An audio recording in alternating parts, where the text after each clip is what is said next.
Pemerintah Kabupaten Pd Jaya melalui Dinas Kesehatan dan Keluarga berencana melaksanakan Bulan Imunisasi Anak Nasional atau BIAN yang dicanangkan oleh Kementerian Kesehatan.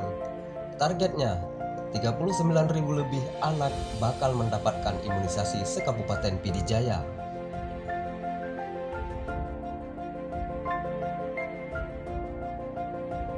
Ini merupakan salah satu upaya menyukseskan imunisasi anak.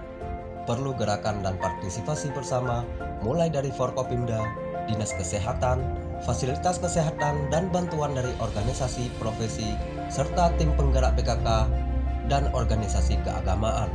Hal tersebut dikatakan Sekda Insinyur Jailani dalam arahannya saat membuka secara resmi acara imunisasi anak nasional di Gampung Menasah Jurung Tengah, Jangkabuya pada Jumat 3 Juni 2022. Sekda Pd Jaya Insinyur Jailani juga meminta para orang tua memastikan anak-anak mendapatkan imunisasi lengkap. Tujuannya agar anak terlindungi dari penyakit-penyakit yang bisa dicegah dengan imunisasi.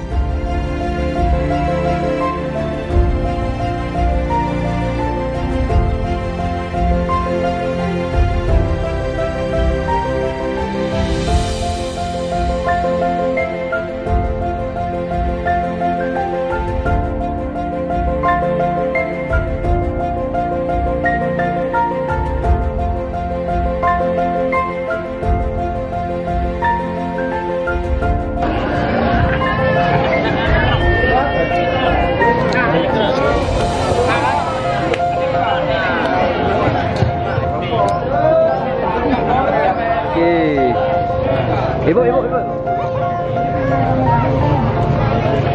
Kakak nih.